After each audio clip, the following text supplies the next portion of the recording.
are live on Facebook once again, and thank you for joining us on Artfully Connected with Cindy Harrison. Tonight's Meet the Artist is with the lovely Judy Westegaard Jenkins. Hi, thank you, Cindy. Thanks for the opportunity to be here and be a part of your artful webinars.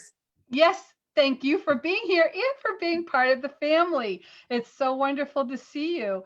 So I'm going to kick off the party with the first question of the night, but let it be known, anybody who's here watching us tonight, feel free to ask your questions in the comments section, and I'll try to make sure that they get asked tonight live. If not, Judy will come back later and she will start reading through the comments and answer your questions then. Know that if it's after the interview, and anytime, you know, throughout the next week or two or whatever you find it, when you want to ask Judy a question, please tag her. And that means type her name in, make sure it shows up in blue, and then she will be notified that you asked her a question and she'll come back and answer it for you. So the first question of tonight, really hard now, Judy, you got to study real hard for this one. Where are you from? Well, right now I live in Dundas, Ontario, Canada, about an hour west of Niagara Falls. But I was born and raised in the great state of South Dakota. That right now, when I was growing up, there were probably only around 500,000 people in the entire state. So I've lived all throughout the Midwest, Iowa, Minnesota, Illinois, and ended up in Canada when I married a Canadian. Oh, wow. But you were born in Canada. Nope, born in South Dakota. So you're born in South Dakota? Yes. So now, do you have a dual citizenship or are you strictly a Canadian? Yes, I do. I have a dual citizenship. I became a Canadian citizen 2 years ago this past August. Oh, well, congratulations. Thank you. That's awesome. So go ahead. It's always nice to have two passports. Yes, it is. I don't know. I've never had it, but it sounds like it would be. Yeah. And it's been a real learning curve. Growing up in the United States for 59 years, we think that Canada is exactly like the US, and it isn't. My learning curve has been straight up. Even some of the language and the idioms and sayings are different. Food is different. I've just learned a lot. You can teach an old dog new tricks. I wouldn't call you an old dog. Well, I am an old timer. With a very young heart and mind. I try to stay that way. I knew one of the things you might ask me is when I got involved in the painting industry. And I'm almost scared to say, so I'll wait until you ask me. Yeah, we'll hold off and we won't put that one out there just as soon. But I do want to know, did you come from an artistic family? Is that art is in your family, in your bloodline? Well, yes and no. My mother was very artsy and crafty. She always won lots of contests that involved any type of creative endeavor, and she was a really good musician. On my dad's side, I didn't think there was anything until one of my great uncles had an auction sale, and I went to his auction sale. He was in his 80s. He pulled me aside and he said, "Are you still writing those books or whatever it is you do and paint?" And I said, "Well, yeah." And he said, "Come in the house, I want to show you something." And he walked back into his bedroom and he pulled out a great big shoebox like this. And he opened it up and it was full of drawings and watercolors. And I was blown away because this was an old, gruff bachelor, whiskey drinking, cigar smoking farmer. And he told me the story in the around 1927. He filled out one of those, or did a drawing in the back of the magazine. They used to have like somebody's face or a picture of a turtle, and it said, "If you draw this, you can go to art school." And he submitted it, and he got a full ride scholarship to an art school in Minneapolis. And he graduated and was looking for work. And about that time, in 1929, the stock market crashed. And he got a telegram from my great-grandfather saying, well, that's enough of that nonsense. Come home, we need you on the farm. And he packed up his things and he didn't paint and he didn't draw again. And my heart broke at finding out what he did. And his artwork was spectacular. He really would have had a career. Did you save any of them? Yes, there were quite a few people that were involved in his estate, and the executive of the estate made copies for everyone so that they could have some of his work, and then he gave everybody a piece of his artwork. So for me, it was, I was sad, but I was happy because I knew maybe I did have a little bit of creative gene within me. It's fun to know that, my family, it's music. I have a grandfather I never knew, and I have a photograph someone found in genealogy of him with a violin. And I'm like, oh, so it's very interesting when it comes down like that.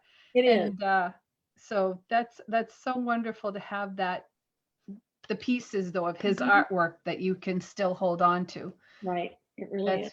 Very precious, very precious. So when did you actually, realize you had, from the beginning, were you artsy? Were you drawing and coloring and painting and all that stuff as a child? Well, in grade school, I was always the kid that won the poster contest. Always. I had lots of creativity. But one of my very first memories is when I was about 3 years old.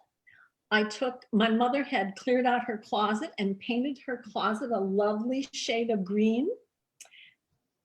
And I don't know what possessed me, but I took a brand new tube of red lipstick and I colored and drew all over the walls.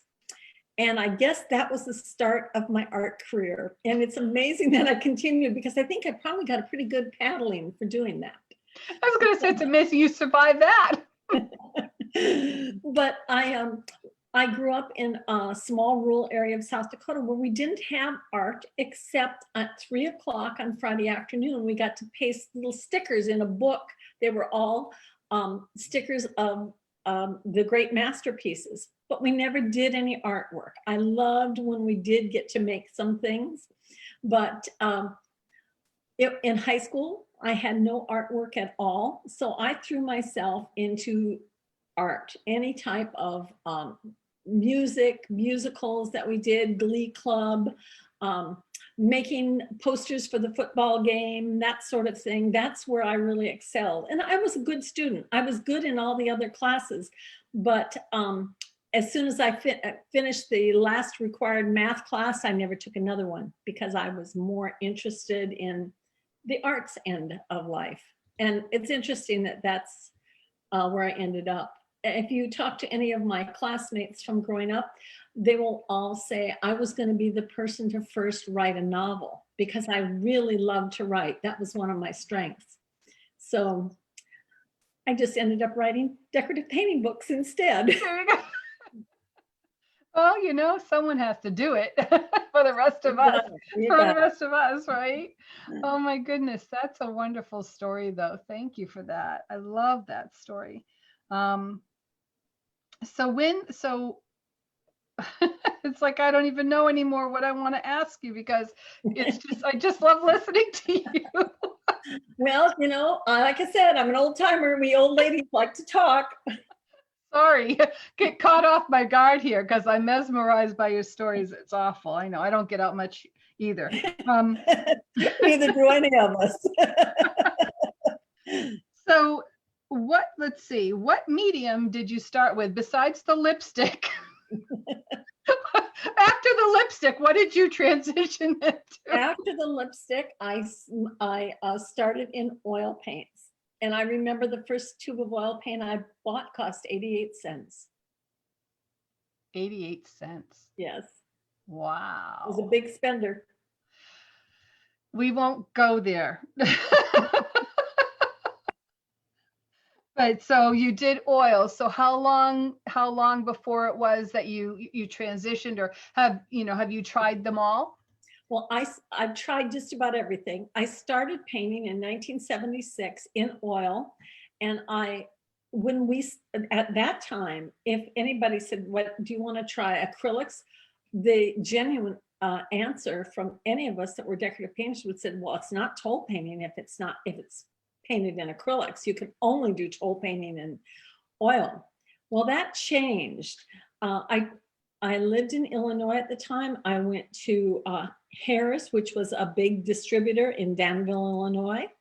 And I had my first acrylic painting with, names escape me, Mary Jane Scott. She was demonstrating and doing acrylics, and I tried Deco Art acrylics with her. And from there, I went on and signed up to take a class with Joyce Beebe, who was one of Priscilla Hauser's certified instructors. And I took a seminar with her on acrylic painting. But I've never given up the oils. I've gone back and forth from one to the other. I went for probably 25 years without doing much in oil. But in the past few years, I've really gotten into my oils again. I think you kind of go back to that first love occasionally. That's great. Yeah. So that's so wonderful. What So with the oils and the acrylics, I can understand, two different animals, but I can understand, going back to the back to what, what you started with, because they work so differently. And I love, whenever I went to a convention, I always found myself in the booth of oil painters. Whatever, I got drawn into that, but I'm not an oil painter. I've done a couple, but that's not my comfort zone. But yet that's what draws me in. So I totally understand why you would go and revisit that and go back Right. to that again. So out of all your career, who would you say, what artist influenced you the most? Ooh, that's a really tough one. But I'd say the person who probably got me more excited about painting and got me involved in areas I never thought I'd be involved with was Mary Jo Leisure. I lived in Illinois and belonged to the Illinois Prairie Painters, and we brought her in as a seminar teacher. And I took the class, and she pulled me to the back of the room after lunch, and I thought I had done something wrong. And she said, "You're an absolutely lovely painter." She said, "I see that you know what you're doing. Have you considered getting involved in the certification program?" And I didn't know much at all about the certification program. Needless to say, I started looking into it. That was probably in August. I sent away for the certification in January, and I passed my certification board on the first try. And I wouldn't have done that without Mary Jo Leisure. It's encouragement. And she's gotten to be a lifelong friend and taken a lot of seminars with her through the years. So I've had a lot of influence from her. And one other quick gal I have to mention that I really painted with both oils and acrylics with, and that was a gal by the name of Peggy Caldwell. That's a name, a blast from the past that a lot of you younger painters might not know. She was a Priscilla Hauser certified instructor. She was from Humble, Texas, I believe.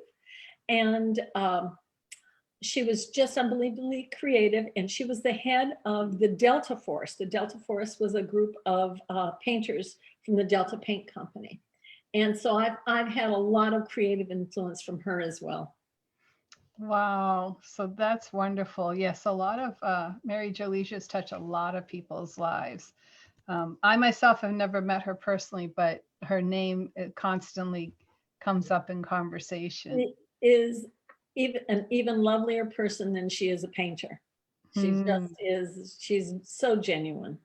Oh, that's lovely to have someone like that in your life. It truly is. It's a blessing. So when did you start teaching? Probably before the paint was dry on the first painting I ever did. I was so excited. I took painting classes on Monday evenings in Storm Lake, Iowa. And the reason I started taking painting classes is because my youngest daughter was a terrible asthmatic. And she was in the hospital more from her first to her second birthday than she was at home. And I was a nervous wreck. Her physician asked or said to me, if you don't do something for yourself, you're going to have a nervous breakdown. And so I went and I first took a floral design class, and I really enjoyed it, but it was a couple night deal. It wasn't that much to get excited about. And the following weekend, my sister-in-law came home and she showed us these basswood rounds that had daisies and strawberries and little owls painted on them. And they were all painted in somebody's basement with the Priscilla Hauser method. And the person that she painted with was Dot Steffen, the wife of Bill Steffen, the man who started Viking Woodcrafts and eventually went into Viking Folk Art Publications. And when I saw those paintings, I knew I needed to sign up for a class. And I started a class with Audrey Bettine in Storm Lake, Iowa. And probably after about the third lesson, I was so excited, I invited all my neighbor ladies over on Tuesday mornings, and I taught them what I had learned the night before. And I yet let them use my supplies. I wasn't a very good business person, but I really learned to teach because I reinforced what I'd learned the night before the next morning. So, like I said, my paint wasn't drying when I was teaching. It's a very familiar story, I have to admit, because I had a neighbor who said, I want to learn how to paint. Will you go with me? And so I went with her, and then I'd come home and we'd do our homework and I would teach her what I learned. And we're in the same class, but I would reiterate what I took from a class and teach her. And she's like, oh, I'm learning more from you than the other person. I'm like, yes. Oh, yeah. And that's a good philosophy. I've always told people that sometimes you need to learn, you will learn just as much from the person sitting next to you as you do from the teacher in the class. So to choose your companions wisely. How wise, that's a wise statement too, right there. So getting back to this, anyone who, I see you have questions, thank you very much. We have an audience and of 33 people watching us. I want to be happy if we had 3. But they are asking questions. Janelle did have one. Do you still do wood carving? And they were extremely popular as convention classes. When I moved to Canada, Janelle, all of my wood carving supplies stayed there. And part of the reason is because of what it's done to my hands. I have terrible arthritis. And so my wood carving days are done, but I do have a piece behind me. It's one of the last pieces that in fact, it's the only pieces that I kept. I was known for many years for carving fish for my students at convention. And this is a crappie, a black crappie, I believe. I've even forgotten. And what I did, my husband and I would tear down old decks that were made out of cedar. And I would cut all these out, chop them out on my saw. And I had different carving tools that I would use and put them together and made the bases. I did a lot of them. I've carved over 500 fish in my career, but it finally got to the point where the Dremel tools and some of the things I was using were just too hard on my hands, so I had to reserve my hands for painting. So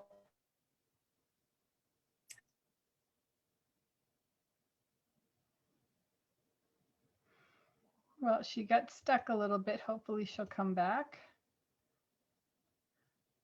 And we can continue on. Please stand by. Technical difficulties.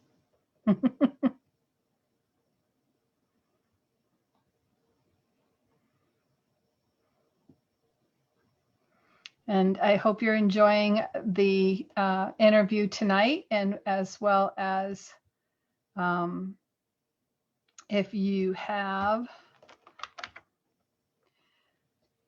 any questions for her, definitely you can come back and ask them, and she'll read them and answer them later. Here. So, are you here? I'm not seeing you. See you. What Do you want to, see? if you want to leave and then come back? It says my internet connection is unstable. Oh, there you are. You're back. Yay. Oh, good. Okay. Yay. I know it's minor technical difficulties. Yeah, and I live in an area where they're just putting in, and so our internet, they're messing around with it so much right now. So hopefully that problem will get handled soon.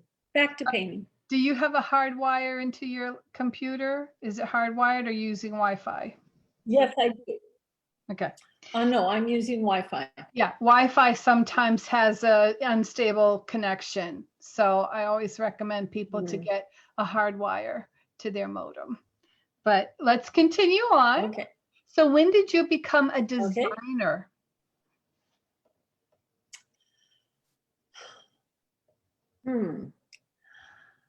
Probably after I did a little dabbling before I got my certification in 1983, but after I got that certification, that prompted me to want to get involved in the industry. And I remember thinking, I have ideas, I want to write a book. And I spent about 6 months going to every convention I could to talk to different people who had self-published and to publishers. And that's when I really started in earnest. So, and then since then, how many books are, I mean, I know that pattern packers would be unmeasurable, but do you have, like, can you? I have over 25 books to my credit, and that is just not decorative painting books. That includes the books that I did with Suzanne McNeil's originals, design originals. She was a publisher in Texas in the craft market, and I did many, many, many books with her. So I've lost count. I've got a stack about that deep of books that I've done. So the most recent book I did in the industry was Chalk It Up, and that was 5 years ago. And before that, I had a series of books called Messages from Santa. So I remember those. I remember both of those. Which brings us to another question from one of our viewers tonight. Would you consider teaching one of your chalking projects for Artful Webinars? I would love to. Here's a chalking project right here. I feel like I'm on a commercial or an infomercial. This is what has been a real popular piece of mine. A lot of people know me for my Santas, but this is one of the chalking pieces. And there are stencils for the chalking. You don't have to use stencils. I started originally just with a chalk pencil. And behind me, this is from the cover of my book, Life is Better When You're Painting. One's here, I can pick it up and show you, especially for the season it is right now, Blessed and Thankful. That is chalk pencil, and it's also charcoal pencil. And this is a new piece that, watch the whole set fall behind me.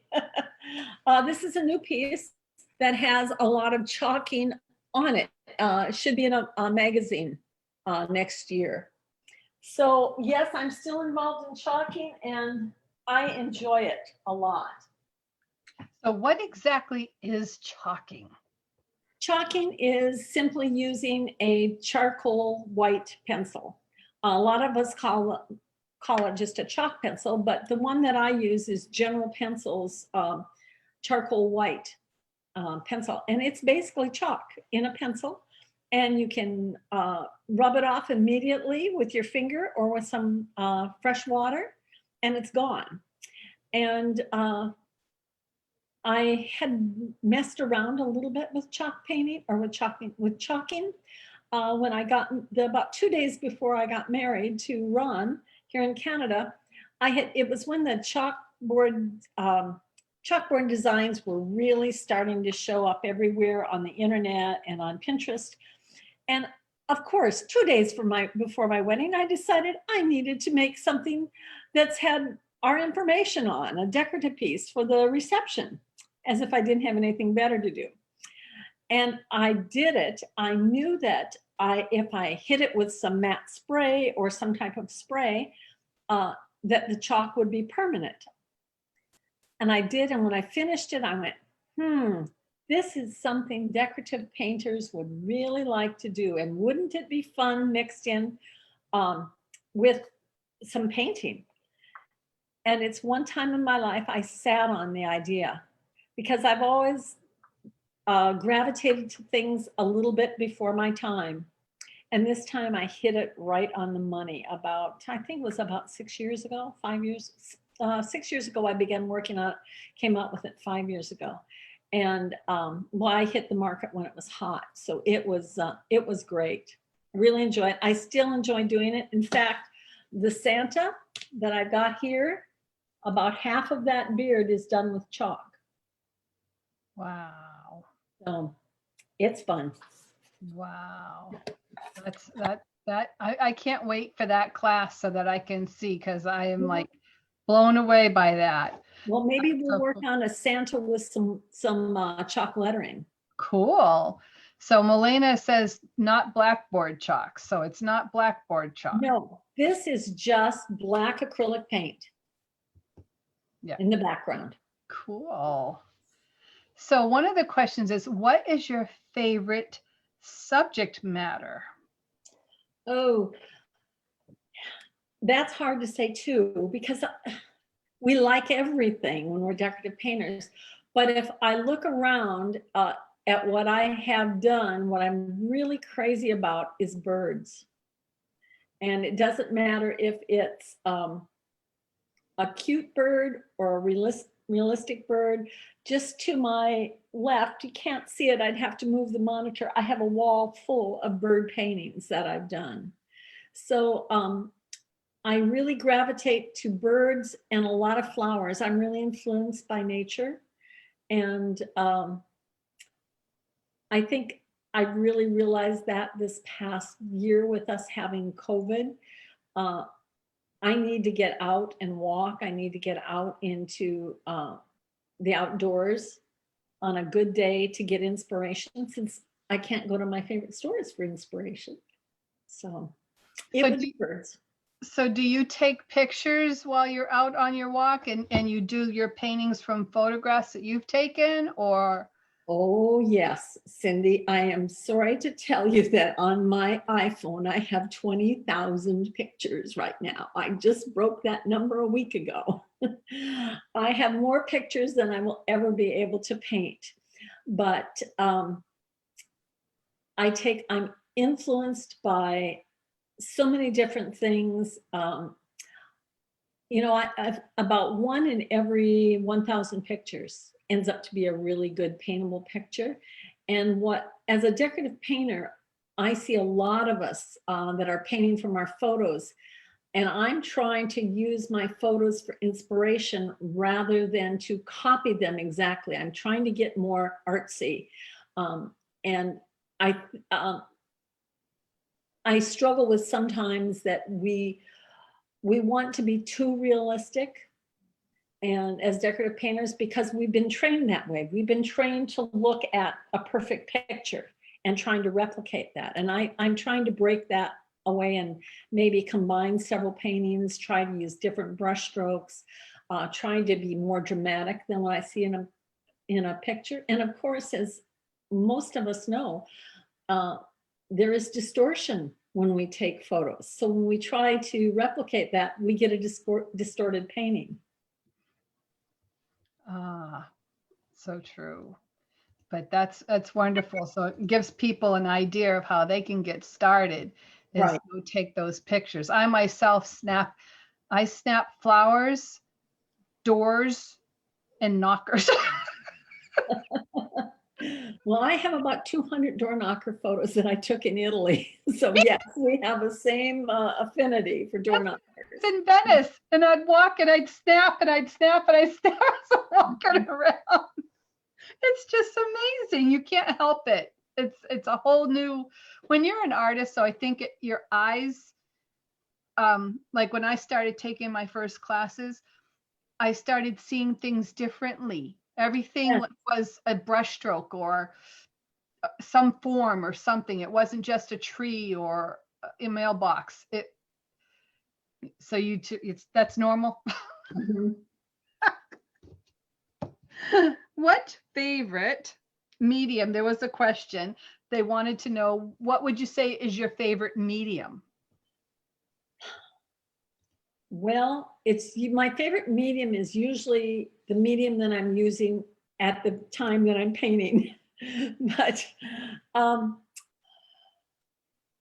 that's kind of like asking which of your children is your favorite. But I have to say, I saw my acrylic painting grow in leaps and bounds when I started painting with Traditions paintings from artist acrylics from Deco Art. So I would say I have to bring it down to the medium would be Traditions, simply because I use a limited color palette when I use Traditions, and it's much like the palette that I limit myself when I use oils. So I think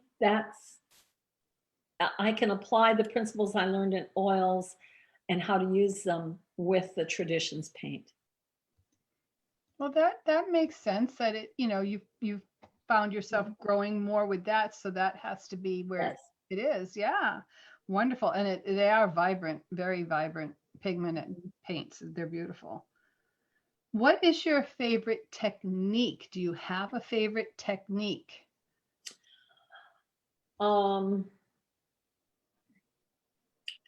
I would say it's not a technique that you necessarily can teach. Mine is experimenting with backgrounds.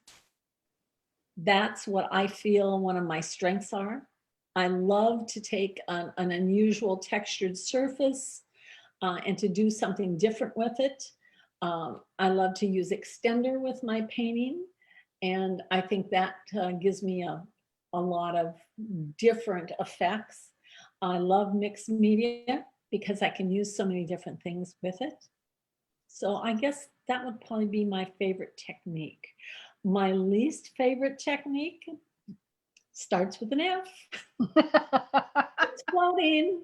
I can float, but I'm a pity pat painter. I like to pat my paint using a filbert brush, much like I did with oils. So my oils really have influenced my acrylic painting in more ways than just color. It's very interesting, but yeah, that I can see that. I can understand that. So that's pretty interesting. Do you have a favorite brush then? Do you have a Oh, it's definitely a filbert brush rather than a flat. Um, and it's usually about a number 14. I like a large brush. Next after that is a mop brush. And third in line is a Sharf Supreme Script liner. Love those. People call them the pregnant brush. You know, they look like a round brush with a line going up in the middle. But of late, I've taken several Zoom seminars through Artful Webinars with Lynn Andrews, and I have really grown to love her floaters. Absolutely love them. Yep. So there's 4 answers for you. There you go. Take your pick, people. Any one of those is an excellent brush. I have that liner that you were talking about that looks pregnant. Yes. I bought it, I don't know how many years ago, and I think I tried to use it once at home, and it was not a good. I'm gonna have to. I need to do a little video for you on how to use those. Which that would be wonderful for the Facebook group here, Artfully Connected, so we could all learn how to use that pregnant brush. I know I've got one like right here somewhere, and I'm like, I have no clue what. I come home with brushes from convention, and they stay in the packages because I know I bought them for a reason, but I don't remember what that reason was. Well, let's make a date to do that. That sounds like a wonderful idea. Awesome. I'm so excited. There was a question here. Have you ever tried colored pencils? I have done a couple of colored pencils. I know just enough about them to be dangerous, but I like to combine them with painting with acrylics on underneath and putting colored pencil on top. Very. So you put traditions underneath? I put traditions underneath. I've also used regular bottle acrylics underneath as well. It's a matter of letting your paint dry. And like this piece that I showed you, I'm not sure, I'm going to put it really close up to the camera. See how much texture there is in that background? I sealed this and I used slip slap motions, and that way the colored pencil grabs on it. So that's just my version. I'd love to do more. But well, I think we should have one that's an artful webinar. Well, I like that. Experimentation is fun. You'll have to get to work on that. What is your best tip? What's the best tip you could give to your fans? This is going to be a multi-answer again. I probably got two of them. The first thing I would tell everybody when they're painting is to stop before you think you're finished. I think many of us overwork our paintings, and sometimes we need to step back and come back to them the next day or in a couple of days with fresh eyes. I think we will be better painters that way. We're all harsh critics of our own work, so sometimes you need to just walk away. The other thing that I think I would tell everybody is to be joyful in your painting. I have a couple of paintings that I've done lately that I was in the COVID blues, and they're awful. I was, just stuck in the house and down and out, and they're just not pretty. They just don't have that oomph. So if you can paint when you're joyful, I think it shows in your painting. Yeah, that makes sense. Yes, that makes total sense. Mm-hmm. The next question is there a medium subject matter or a technique, say, that you haven't tried yet that you would like to try someday? I have the one thing that comes to mind is encaustic cold wax. I have completed one piece in a class. Judy with a blowtorch is a real scary thing, let me tell you.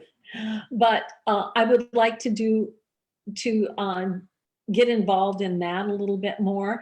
I really, at this point in my life, don't want to really get involved in, I love watercolor. I love using watercolor techniques. I like to buy watercolor from someone else, a completed painting. But at this point, I'm kind of wound down from as much teaching as I used to do, so that I can do some more things for me. So I think now I'm just kind of in a point where I just want to go back and forth from my oils to my acrylics. And if anything really exciting comes along, I might try it. But I think many of us get to a point where we think, how many good years do I have left? How long will my eyes last? How long will my hands last? What do I want to do with that time? So that's where I'm at. And that's a good spot. That's a good place to be. I want to just revisit you like doing the different backgrounds. You like the experimenting with things. Is there one particular background or a tool that you use to create that background with that you would say that really, that was the one for you, like, you really love that one? I have a couple. One is using washes of paint and then throwing paint and spraying water on it, drawing it, and manipulating the things in the background. And then the other technique that I really like is the one that I'm going to teach in our Choose Hope. And I'm not sure if you can see all the texture in the background, but I troweled acrylic paint on in the background and let it dry. And I love that surface. I like that I can use that white surface almost like with watercolor. The white shows through my thin washes of paint. And so that's one of the background techniques that I really enjoy. And I see you even incorporate paper. Oh yes, I've got old book print on the ends and here to get a little just a little bit more fun. I know a lot of people don't like to paint leaves, so hey, it's much easier to cut them out and just do a little floating on them, and you still get a fun current look. And the scrolls and the greenery are hand painted, or all hand painted. This is done with a wash of paint underneath, and then we're going to use some chalk on top of that. Oh, cool. So yes, there's lots of, you can even do some highlighting on leaves with some chalk. So lots of fun things. Or you don't have to use chalk. Some people like it, some don't. So, but I find sometimes my old hands get along better holding on to a chalk pencil to do some things, and kind of fun. So that's wonderful. So that's not, is that, oh, if I could remember what date that was coming up, but 23rd of January. There you go, 23rd of January. And the 2021. We will have all burned our 2020 calendars by then and can start with a new slate, hopefully in January. And a creative slate to boot. So registration is open for that. Mm-hmm. So you can go over to artfulwebinars.com and sign up for that. Great. And so besides that class, and I know you said that you've kind of slowed down on your teaching, well, not just because of COVID, but that did put a big damper on a lot of people's teaching. But are you doing teaching anywhere else, or is it just magazines? And I'm doing magazine work. I'm still doing packets. I am scheduled to teach in Oklahoma. My goal last year was going to be the year that I retired from doing on-the-road seminars. Oklahoma last October, or this past October, was going to be my last on-the-road seminar. Well, guess what? Mother Nature came along and COVID came along and pushed it forward. So I have one in May, but then I have another seminar scheduled in next fall for a chapter. Hopefully it'll be a in person seminar. But I am winding down for that. So Zoom is just a perfect time for me to step in and continue to teach, but not have to travel. And I thank you for that. Well, no. I'm really thankful to you, Cindy. I think we all owe you some gratitude for getting us pushed and involved in technology and into Zoom, because right now, it's my opinion, Zoom is what's keeping us together. All of us have so many painting friends, and we can't see each other, but we can see each other on Zoom. We can take classes together. It's even been fun for me. I have a friend in my painting chapter here in Canada who lives on the other side of Hamilton, which is probably about 30 minutes away, and we haven't seen each other except in a Zoom class. So thank you so much for what you're doing to help not only our teachers earn a living, our distributors and paint companies using their products, but also thank you for allowing people to continue, the students to continue painting. It's So, my great pleasure, service. my honor. It truly is. Here, I'll clap for you. Oh, thank you so much. Thank you, everyone. Don't make me cry. Oh, So we can look forward to more of your work in the upcoming magazines. And I would love to continue to work with you on a beyond. we will. I really would like to teach a Santa, but it was really hard in January. A lot of us don't want to look at a Santa, so maybe on down the road.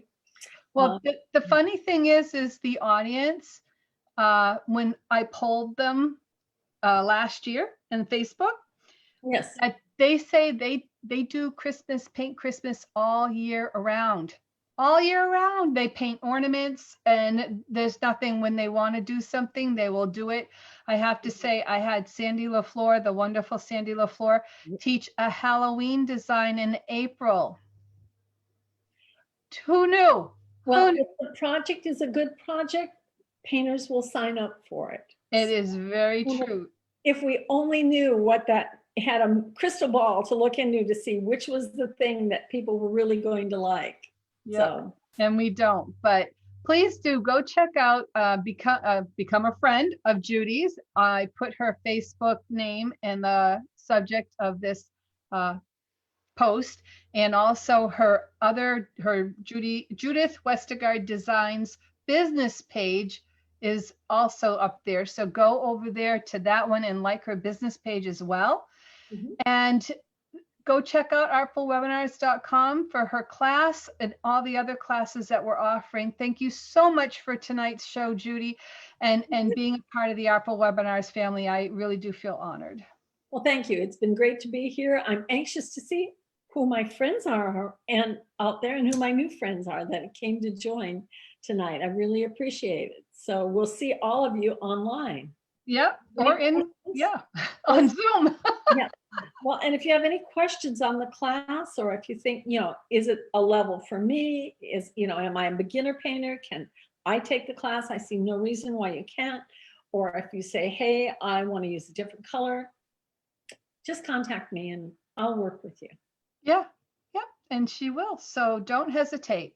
So until next time, remember to always paint with heart, but stay tuned for more from Judy coming in the future days. Take care, everyone. Have a wonderful rest of your week. Good night, everyone.